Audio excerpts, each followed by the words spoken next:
We're getting a divorce. I don't need a wife who abandons her husband. That's what my husband, Alden, said to me after I gave birth at my parents' home. He even shoved pre-filled divorce papers in my face.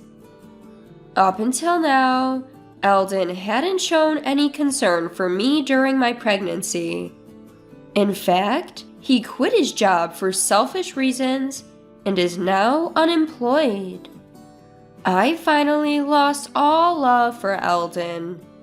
I don't need a husband like this, and it's bad for our child too. I coldly said, "Fine, I'll give you the divorce you want," and firmly decided to leave Elden. My name is Gloriana Ambrosio. I'm a 30-year-old average woman working as an office employee. I have a husband the same age as me named Alden, and we got married when we were 26. We became close quickly because we worked in the same department. Alden was a very kind person and took his job seriously. He confessed his feelings to me, and since he was someone I felt comfortable with, we got married after a year of dating. His father, Caden, is a responsible person who runs his own business. Alden always said, "My dad is strict and scary." but Caden has been kind to me. We never had big fights, and our marital relationship was good. But then a major incident happened 8 months ago. I was called into the boss's office at work.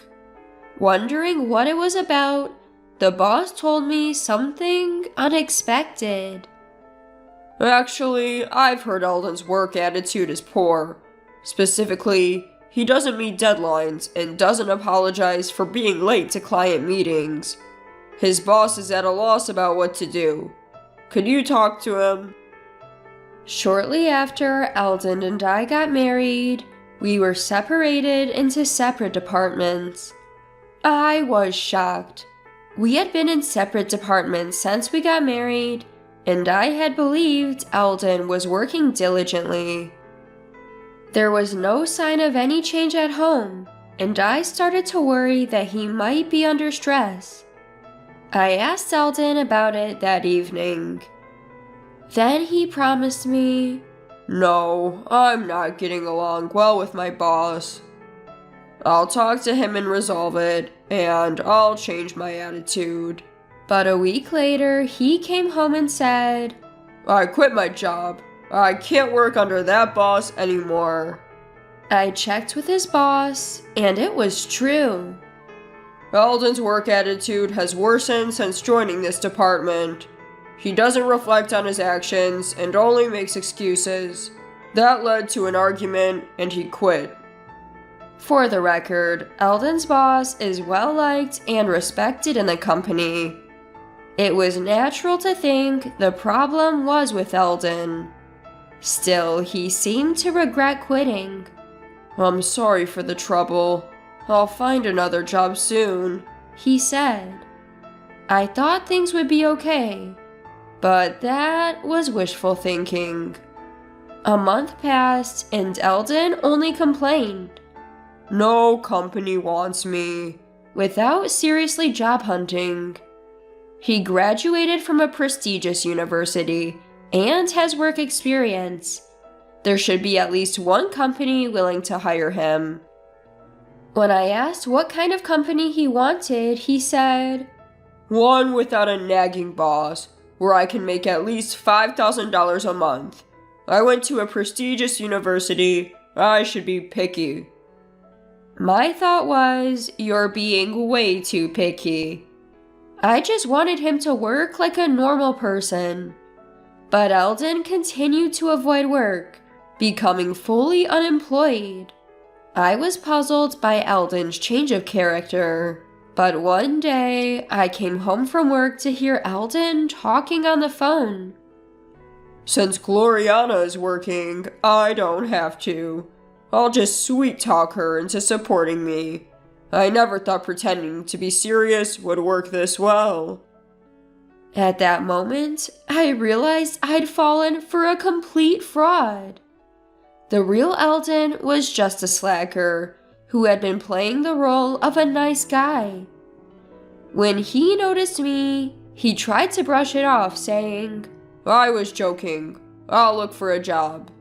But I wasn't fooled. "Enough is enough.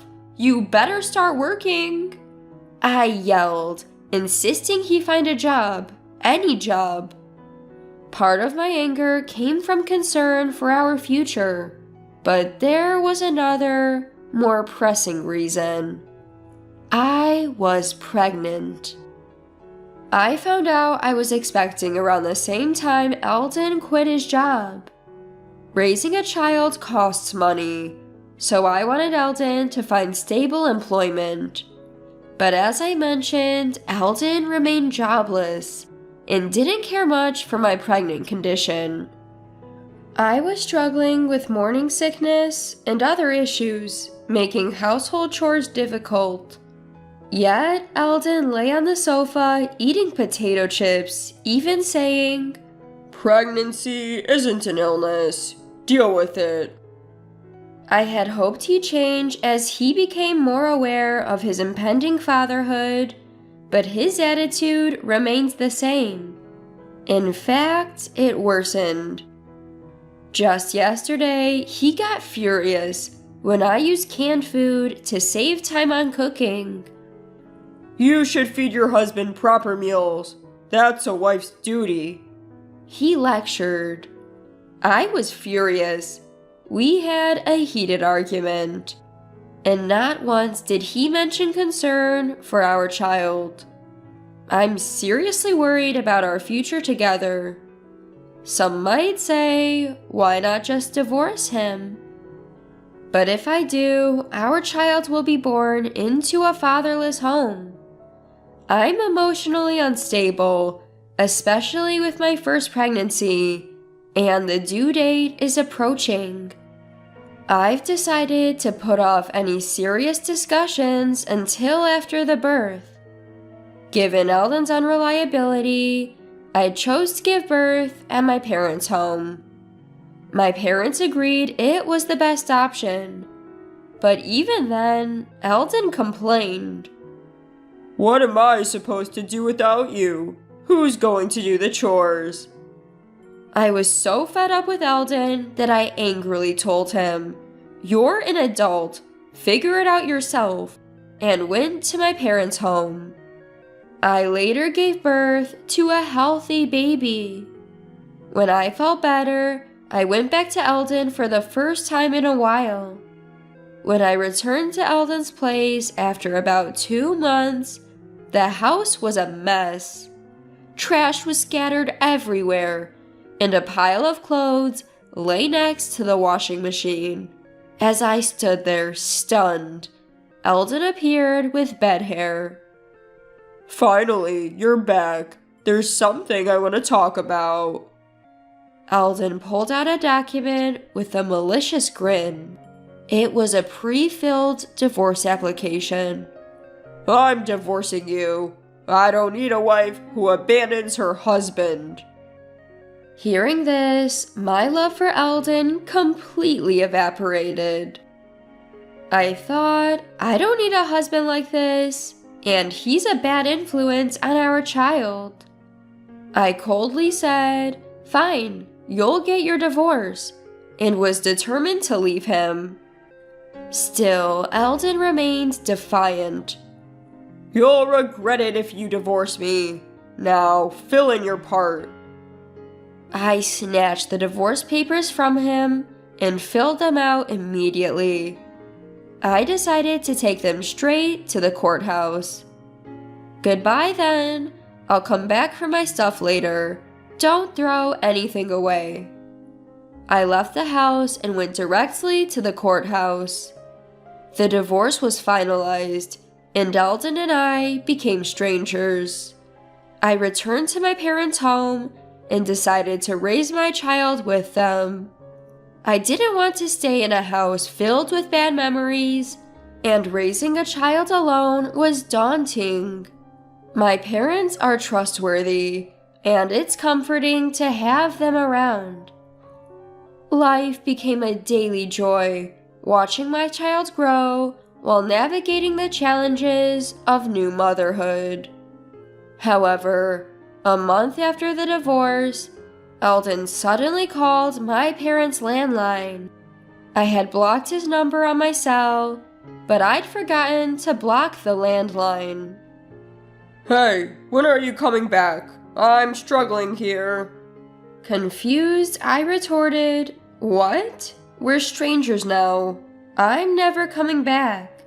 Hearing this, Alden started to panic. Wait, you actually filed the divorce papers?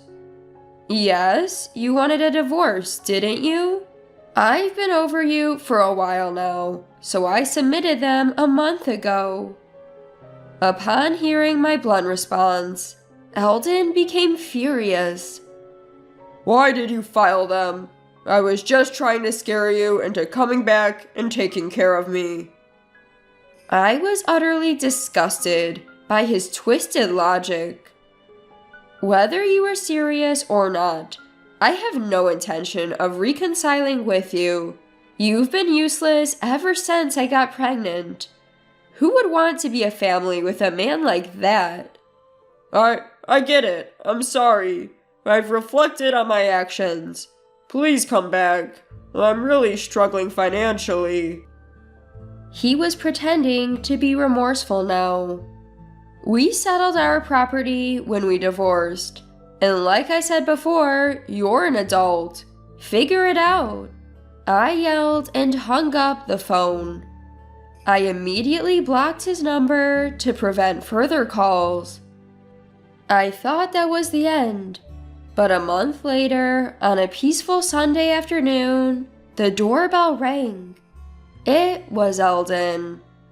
Not wanting any more to do with him, my parents and I tried to pretend we weren't home, but Elden persistently banged on the front door.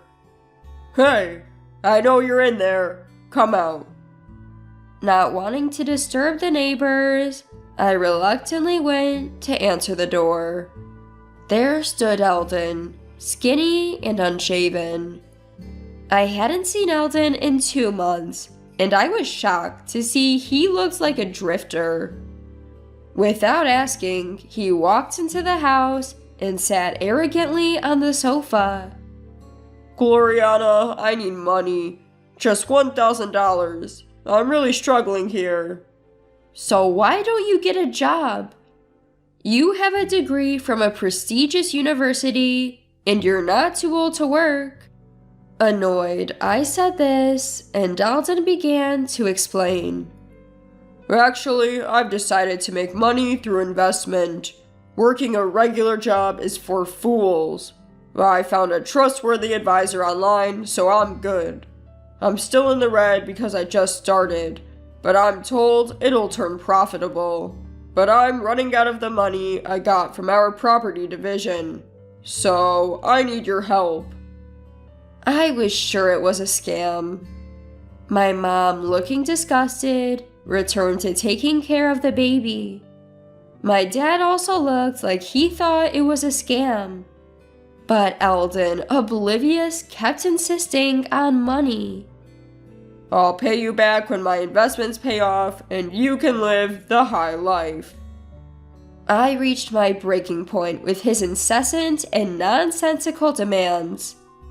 If you don't stop, I'm calling the police. I was genuinely angry, and with my dad, we kicked Elden out. The mention of the police kept him away for a while, but we never knew when he might show up again.